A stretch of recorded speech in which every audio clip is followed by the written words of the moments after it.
একটা মেয়ে বিয়ের পরই বুঝতে পারে বাস্তবটা কত কঠিন আর মানুষের মতো হয়ে ওঠাটাও কত কঠিন।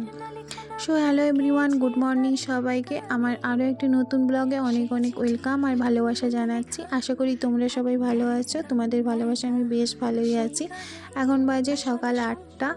তো আমার সমস্ত কাজ সেরে স্নান করে ঠাকুরকে ধূপ দিয়ে দিলাম। তারপরে তার আগে তো জামা কাপড় ধুয়ে ছাদে মেলে দিয়ে এসেছি। আর সোনামাকে হচ্ছে দুধ কর্নফ্লেক্স খাইয়েছিলাম।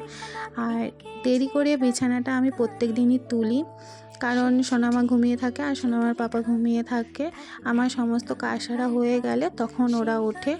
আর এই যে এখন খাচ্ছি চা বিস্কিট, যেটা হচ্ছে আমার সারাদিনের এনার্জি, আর যেটা না খেলে দিন শুরুই হয় না। তো ওটা খেয়ে নিয়ে আবার রান্নাঘরে চলে এসেছি দুপুরে রান্না করতে। ভাতটা প্রথমে বসিয়ে দিয়েছি, তারপরে সোনামার খাবারটাও করে নিয়েছি। আর সোনামার খাবার করতে করতে এদিকে বেগুনটাও কেটে নিয়েছি, সব সবজি কেটে নিয়েছি।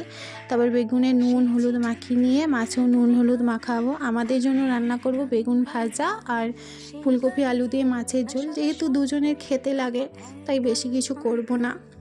আর সোনামার পাপা মাছের মুড়ো খেতে খুবই ভালোবাসে, আর আমি লেজা খেতে খুব ভালোবাসি।